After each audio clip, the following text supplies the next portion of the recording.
তাই আমার প্রভু বলছে তোমরা নগ্ন হও। দেখেন, আমি এক জায়গায় অনুষ্ঠানে গেছি, ধর্মসভা। বাবা, ওই ক্যামেরাটা মাঝে মধ্যে একটু ভক্তদেরকে ঘুরিও। এত ভক্ত এসেছে, তুমি বোঝো না কেন? ক্যামেরা চালু করে দিয়ে চলে যাও। ভক্তদের তো মনে মনে আশা থাকে, তাই আমরাও তো একটু টিভির পর্দায় আসিতে মন চাই।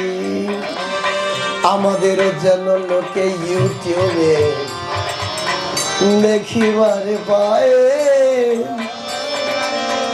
তাই তো ভক্তরাও মনে মনে ওই ক্যামেরায় আসতে চাই। তাই মাঝে মাঝে ক্যামেরাটা একটু ভক্তদের দিকেও ঘুরিও বাবা, তেমন রাগ করো না তুমি। মামা, এই 8খানা বছর এক এক করে যত সময় ত্যাগ না হবে মা, তত সময় মা আমরা গোবিন্দ চরণে পাবো না। তাই সখীরা আজ ডেকে ডেকে বলছে, প্রভু আমরা সকলে যে নগ্ন, আর নগ্ন না হলে প্রভু তোমার ওই রাতুল চরণে কেউ কখনো পায় না। আমরা তো সকলে নগ্ন প্রভু। তখন আমার ভগবান বলছে, আচ্ছা তোমরা সকলে নগ্ন, তাহলে রাসে আনন্দ হচ্ছে না কেন? আমার গোবিন্দ তখন কি করেছে জানো? রাসমঞ্চের থেকে নিচে এসেছে, এসে দেখতে পায় আমার ভোলানাথ সব লুকাতে পেরেছে, কিন্তু জট লুকাতে পারে না, ভুলে গেছে।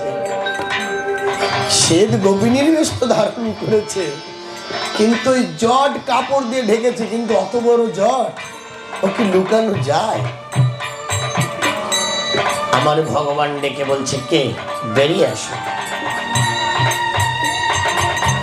যখন বেরিয়ে এসেছে, হাত জোর করে বলছে, দয়াময় আমার অপরাধ নেবেন না।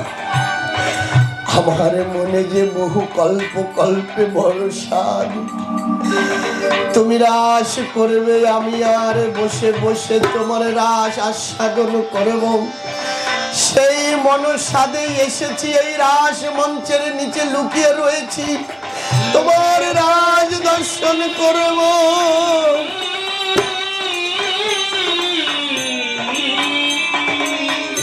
প্রভু তুমি ক্ষমা মার্জনা করো।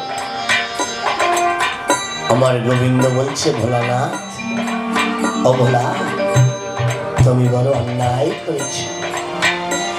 তুমি আমার কাছে না শুনে, আমার কাছে না জেনে তুমি লুকিয়ে চুরিয়ে তুমি রাস মঞ্চের নিচে এসে শয়ন করেছ। আমি তোমাকে অভিশপ্ত করছি। আমি তোমাকে বলছি, আমি তোমাকে ত্যাগ করছি। তোমার ওই মর্তের মাটিতে জন্ম নিতে হবে। প্রভু এ কি বলছেন আপনি? হ্যাঁ মহেশ্বর, তোমাকে এই মর্তের মাটিতে জন্মলাভ করতে হবে, জন্মগ্রহণ করতে হবে। মহেশ্বরের মধ্যে ক্রোধ জেগে উঠেছে। ওই যে বললাম না, এই 8খানা বসন না খুলিলে রাস তো হবে না। আর সে রাস বলে সে রাসে বাবা আনন্দ হবে না। তাই মহেশ্বর কি করছে? ক্রোধান্বিত হয়ে নিজের জটা ছিঁড়ে ফেলে দিয়েছে। ওই জটের জন্য ধরা পড়েছে, তাই জট ছিঁড়ে ফেলেছে। যখন জট ছিঁড়ে ফেলেছে, ওই জট 2 টুকরো হয়ে গেছে। ওই জটের থেকে সৃজন হয়েছে চণ্ডীদাস আর রজকিনী। আপনারা মহাজনেরা যদি চণ্ডীদাসের ভজন পড়েন, দেখবেন এই কথা সুন্দর করে চণ্ডীদাসের ভজনে লেখায় আছে, শিবের জটার থেকে চণ্ডীদাস আর রজকিনী উৎপত্তি হয়েছে। এই চণ্ডীদাসের ভজনে দেখতে পাবেন। তখন আমার মহেশ্বর বলছে, প্রভু আপনি আমাকে ত্যাগ করলেন, আপনি আমাকে অভিশাপ দিলেন, তবে আমিও তোমার ভক্ত প্রভু। আমিও আমার পঞ্চমুখে অবিরাম আমি তোমার নামগুলো কীর্তন করি, আমিও আজ অনুরাগ ভরে বলছি প্রভু, তুমি আমাকে মর্তের মাটিতে যেতে বলেছো, আমিও এই মর্তের মাটিতে যাব। আর মর্তের মাটিতে গিয়ে তোমার এই নামের ধ্বনি দিয়ে হুঙ্কার দেব। আমার ওই হুঙ্কার শুনে তোমাকে প্রভু ওই মর্তের মাটিতে যেতে হবে। আর সেদিন তুমি মর্তের মাটিতে গিয়ে এই রাস করবে, আর আমি সেই রাজ দর্শন করবো প্রভু।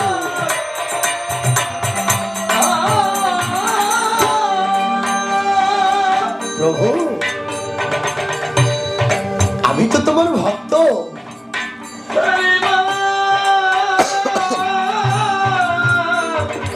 ও প্রভু, আমি তো তোমার ভক্ত, তাই কি না?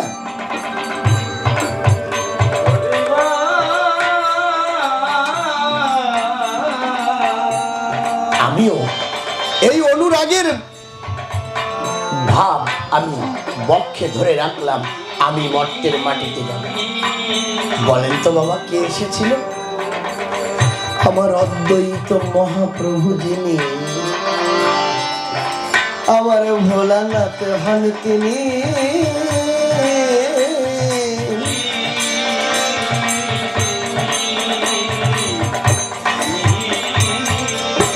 এই মহারাজ মিলাবে বলে এসেছিলেন তিনি। তা কি করে রাস মিলিয়েছে জানেন বাবা? আমার মহাপ্রভু আসার আগাম বার্তা যদি কেউ দিয়ে থাকেন, তিনি হচ্ছেন অদ্বৈত মহাপ্রভু। আমার অদ্বৈত মহাপ্রভু এসেছিলেন শান্তিপুরে।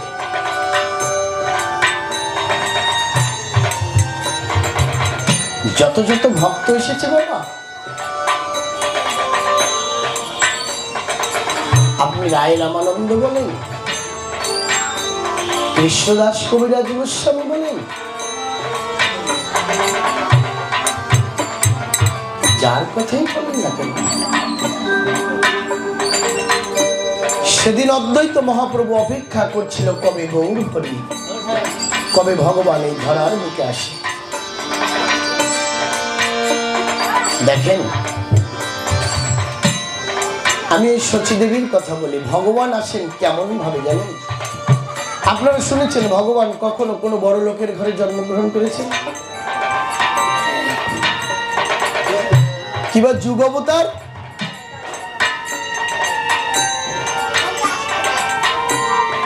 আর কি বা বাকি অবতার শুনেছেন কখনো কোন অবতার পুরুষরা কোন বড় লোকের ঘরে এসেছেন?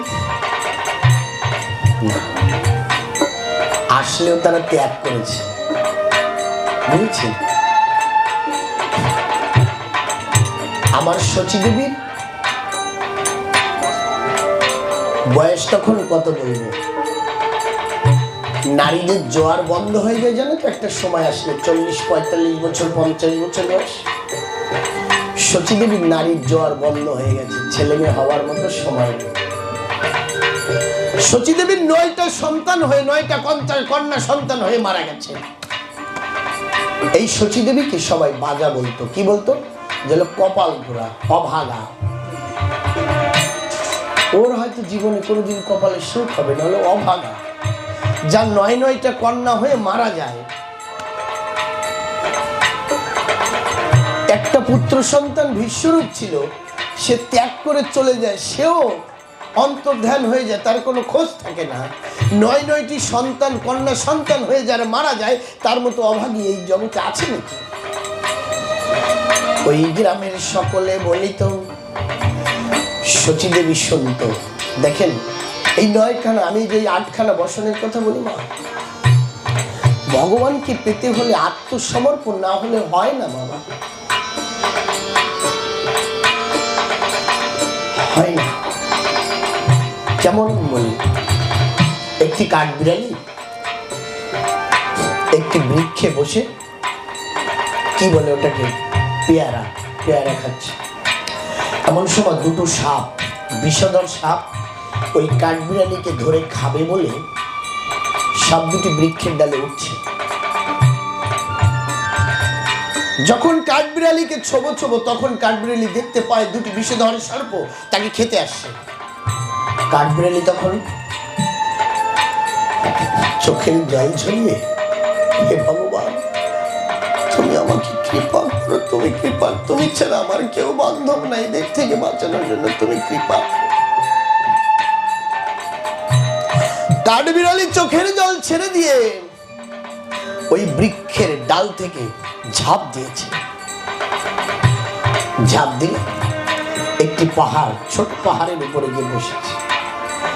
যখন কাঠবিড়ালি ঝাঁপ দিয়েছে, ওই যে সমর্পণ করে, যে হে ভগবান, এই বিষধর সাপ কিন্তু ছবল দিলেই ধরে ফেলতে পারত, কিন্তু আত্মসমর্পণ করেছে ভগবানের কাছে, যে ভগবান তুমি আমাকে রক্ষা করো।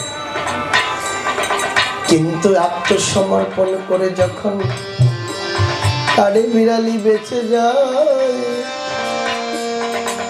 যখন এই পাহাড়ের পরে গিয়ে বসেছে, কাঠবিড়ালি এখন ওই যে সাপ থেকে দূরে সরে গেছে। কাঠবিড়ালি নিজের মধ্যে অহংকার জন্মে গেছে। কাঠবিড়ালি বলছে, ও আমি আমার শক্তিতে, আমি আমার বলে আমি সাপের থেকে আমি বেঁচে গেছি। যখনই কাঠবিড়ালির মধ্যে অহংকার এসে গেছে, এত সময় কি ছিল, এত সময় সমর্পণ ভাব ছিল। সমর্পিত হয়ে কাঠবিড়ালি চোখের জলে ডাকছিল, হে ভগবান কৃপা করো মোরে, তুমি বিনে বান্ধব নাই মোরে ভব সংসারে। তাই কাঠবিড়ালি অত বিষধর সর্পের থেকে বেঁচে গেল। কিন্তু যখন বেঁচে গেল, তখন কাঠবিড়ালি মনে ভাবে, আমি আমার শক্তির দ্বারা, আমার বুদ্ধি দ্বারা আমি বেঁচে গেছি। যখনই অহংকার আসলে, উপর থেকে একটা চিল এসে কাঠবিড়ালি এক ছবল দিয়ে নিয়ে চলে গেছে। দেখেছি ঠিক মানুষের জীবনেও বাবা এমন হয়। সতীদেবীর 9টি কন্যা সন্তান হয়ে যখন মারা যায়, গ্রামের সবাই সতীদেবীকে কুলাঠা বলতো, অভাগা বলতো। সতীদেবীকে ভালোবাসত না কেউ, কারণ 9টি সন্তান হয়ে মারা যায়। কিন্তু সতীদেবী আত্মসমর্পণ করেছিল। কেমন জানেন? সতীদেবী আত্মসমর্পণ করেছিল। যখনই সতীদেবী তুলসী তলায় বসে প্রাণ ভরে ভগবানকে ডাকে, এই জন্য শাস্ত্রকার বলেছে, তুলসী কান্না নাং যত্র তত্র হরি। এই তুলসী সেবা করতে করতে গৌরাঙ্গ মহাপ্রভু বলেন মোহিতে। অনেকে তো তুলসীর মালা পরতে কষ্ট লাগে, মালা পরে না, ভালো লাগে না বলে, তাই মালা পরলে লজ্জা করে। আমার ওই যে জ্যোতিষীর কাছে হাত দেখাতে গেলে কয় না যে শনির দোষ পড়ছে, শনির দোষ। এই তুলসীর মালা গলায় যদি করো ধারো,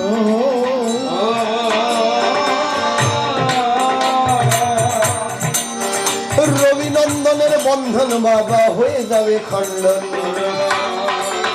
রবিনন্দনকে শনি ঠাকুর, এই শনির দোষ খণ্ডন হয়ে যাবে যদি তুলসী মালা গলে পড়ে। এই জন্যই বলছে পদকর্তা বলেছেন, তুলসী কান্না নাং যত্র তত্র হরি। যেথায় যেথায় আমার তুলসী আছে, সেথায় সেথায় আমার দয়াল হরি বাস করছে।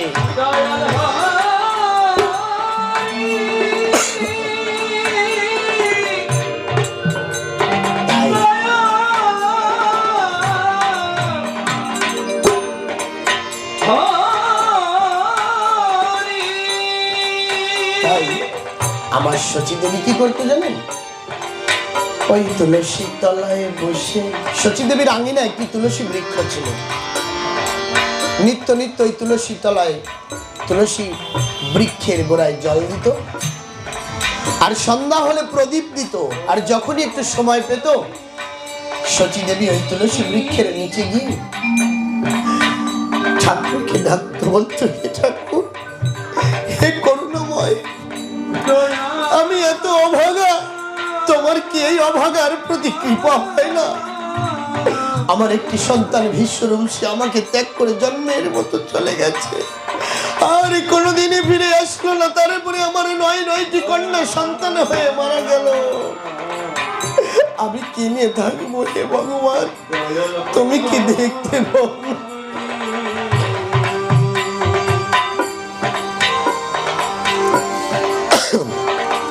দেখেন কি বিড়ম্বনা। এই সচিন মাতায় একদিন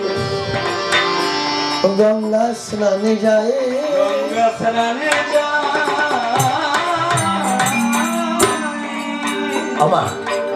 আমরা যেমন আহ্নিক করি বলে নিত্যকর্ম আহ্নিক হয়, এই জলের মধ্যে অনেক প্রকার আহ্নিক আছে জানো তো।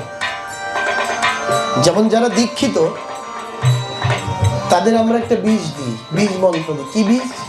কাম বীজ, কাম গায়ত্রী। আমরা বলি যে নাভি পর্যন্ত জলে দাঁড়িয়ে এইভাবে হাত দিয়ে এই কাম বীজকে জপ করবে। এটা বাস্তব বাবা। যারা কাম বীজ কাম গায়ত্রী পেয়েছো, আমি সবার উদ্দেশ্যে বলছি কমসে কম প্রতিদিন 1 ঘন্টা এই কাম বীজ কাম গায়ত্রীকে জপ করবে। দেখবে তোমাদের জীবনে পরিবর্তন হবে হবে হবে।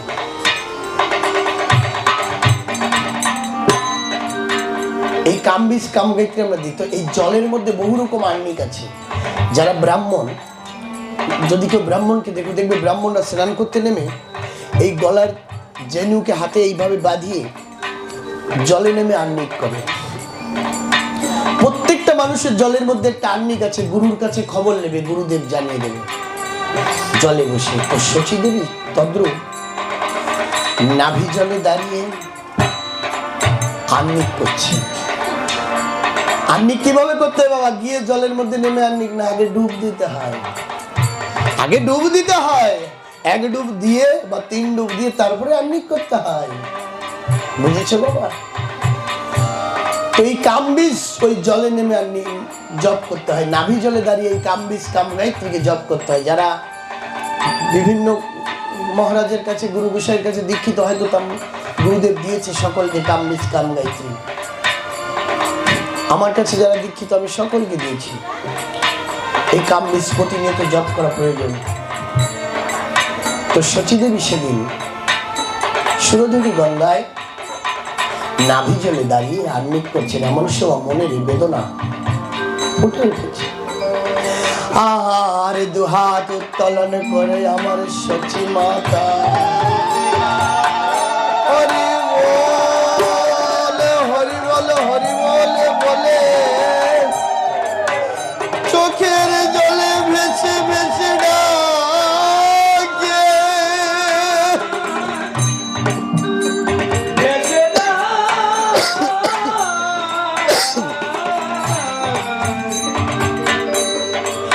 হে ভগবান, আমার প্রতি কি তোমার কখনো করুণা হবে না? অথচ শচী মাতা মায়েদের যে জোয়ার, সেই জোয়ার বন্ধ হয়ে গেছে। মায়েদের যে মাসিক ধর্ম, সেই মাসিক ধর্ম বন্ধ হয়ে গেছে। তখন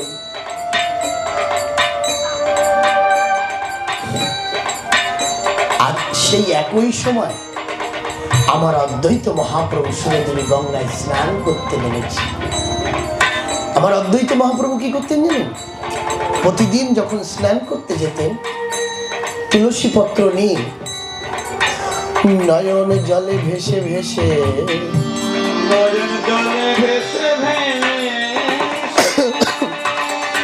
ওই নয়নে তুলসী জল মিশ্রণ করে প্রতিনিয়ত ওই তুলসী পত্র গঙ্গার জলে ছেড়ে দিতেন, গঙ্গাকে নিবেদন করতেন। আমার অদ্বৈত মহাপ্রভু প্রতিনিয়ত যখন গঙ্গায় স্নান করতে যেতেন, তুলসী পত্র গঙ্গা জলে তুলসী পত্র নিবেদন করতেন। কেমন ভাবে?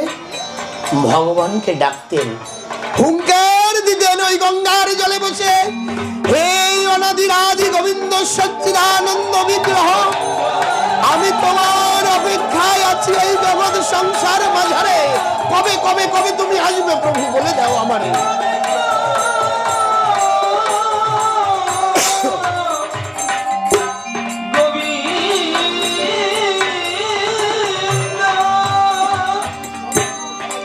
কেমনই একটা দিনে আমার অদ্বৈত মহাপ্রভু নয়ন জল সিক্ত করে একটি দুটি তুলসী পত্র ছেড়ে দিয়েছে গঙ্গার জলে। গঙ্গার জল ভাটার দিকে জল চলছে, গঙ্গায় ভাটি এসেছে। জ্বর ভাটা বোঝো তো, গঙ্গায় ভাটি এসেছে। কিন্তু আমার অদ্বৈত মহাপ্রভু দেখিবারে পায় এই তুলসী পত্র ধীরে ধীরে উজনে ধাইছে। আমার অদ্বৈত প্রভু মনে মনে হচ্ছে কি, আমি তুলসী জলে ছেড়ে দিলাম, তুলসী জলের সঙ্গে না গিয়ে উজনে কেন ধাইছে? আমার অদ্বৈত মহাপ্রভু ওই তুলসীর পিছু করতে শুরু করে দেয়। যখন ওই তুলসী পত্র দূর হতে অদ্বৈত মহাপ্রভু দেখতে পায় ওই তুলসী গিয়ে মা সচী দেবীকে সপ্তমবার প্রদক্ষিণ করে ওই তুলসী মা সচী দেবীর নাভিতে ছুঁয়ে যাচ্ছে। অদ্বৈত ডেকে বলছে, অমা, মা, অমা, মা গো, তুই বড় ভাগ্যবতী মা। আমরা যখন ঘাটে স্নান করতে যাই বাবা, দেখবেন অনেক মায়ের একসঙ্গে স্নান করতে যায় না, অনেক বাবার একসঙ্গে স্নান করতে যায় গঙ্গায়। তো এই সচী দেবীর সঙ্গে অনেক মায়েরা মাটির কলসি নিয়ে স্নান করতে গেছে। এখন যখন অদ্বৈত মহাপ্রভু বলেছে, মা তুই বড় ভাগ্যবতী, তখন এই মায়েরা বলছে, ও অদ্বৈত প্রভু আপনি কি বলছেন? সচী আর ভাগ্যবতী এ কখনো হতে পারে না। যার গর্ভের ৯টি সন্তান মারা যায়, যার একটি সন্তান চিরদিনের মতো চলে যায়, সে আবার ভাগ্যবতী? আমার অদ্বৈত মহাপ্রভু বলছে, শোনো মা, তোমরা তো জানো না, আজ আমি দেখেছি। মা আমার কথা নিবি তাই তোর গর্ভে এমন সন্তান আসবে, সেই সন্তানের নাম নিলেও মা মানবের এই তাপিত জীবন ধন্য হবে। তোর সন্তানের নাম নিলে মা এই জগৎ সংসারের মানব অনায়াসে তারণ হবে।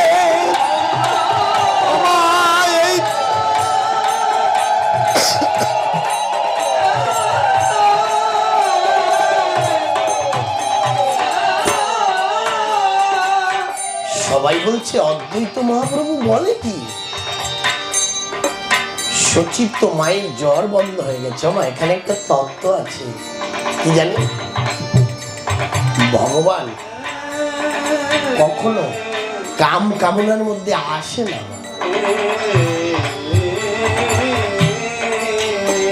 ভগবান কখনো কাম থেকে আসে না। নারী পুরুষের মিলনে কখনো ভগবান অবতীর্ণ হয় না। তাই সচী দেবীর যখন নারীর জোয়ার বন্ধ হয়ে যায়, সেই সময় আমার গৌরঙ্গ আসেও ধরায়। দেখতে দেখতে আমার মা সচী রানী গর্ভবতী হয়, বুঝেছি? ভগবান চিরদিনই বায়ু গর্ভে আসে।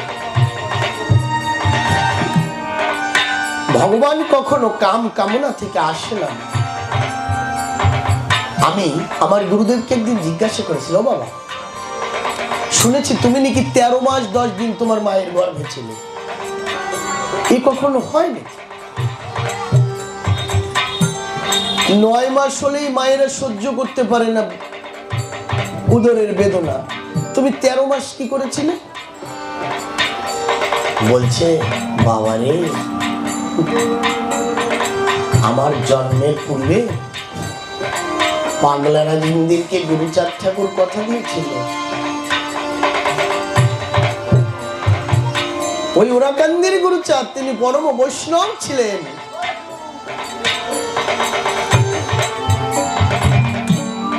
যে ও পাগলা রাজিন্দিরে চপলা নামে তোর শিষ্য কন্যা হবে, তাহার গর্ভে আমার বর পুত্র জন্ম লবে। তাই রাজেন্দ্র সেদিন চপলাকে বলেছিল, ও মা তুমি আমার কথা লবে, তোর গর্ভের সন্তান কিন্তু 13 মাস গর্ভে রবে। মা চপলাও কিছু সময় মনে মনে ভাবে এ কি কখনো হয় না? মা হয়।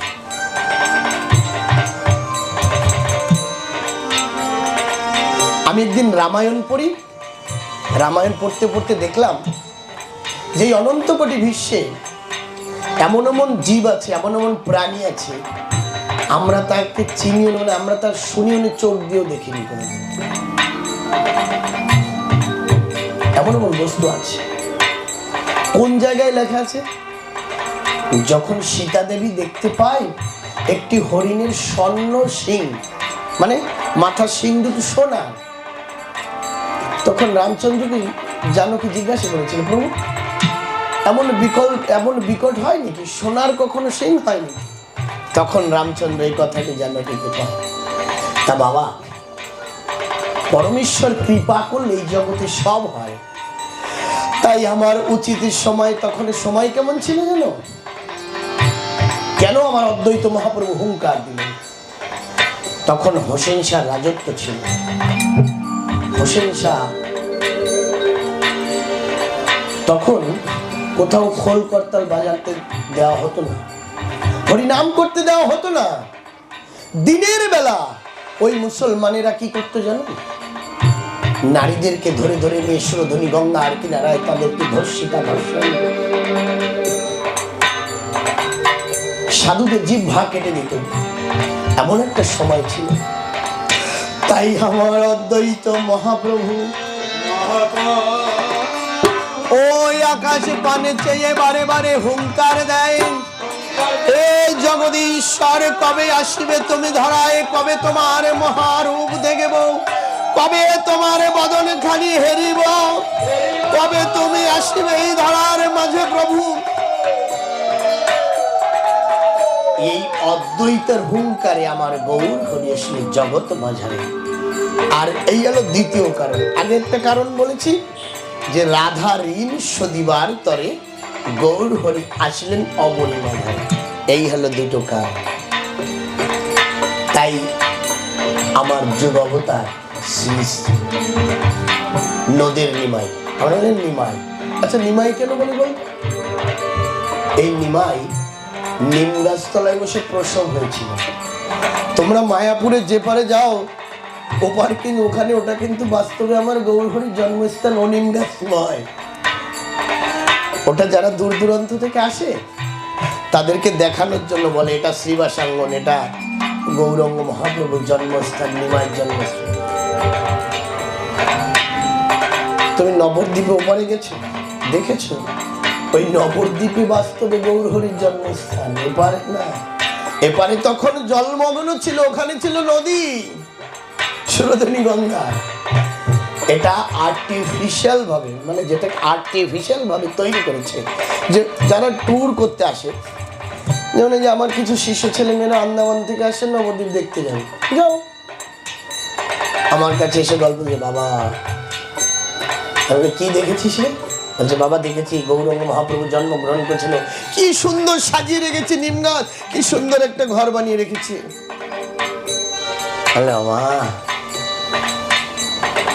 নবদ্বীপ 9টা দ্বীপ, এই 9টা দ্বীপের 9টা মাহাত্ম্য আছে রে বাবা।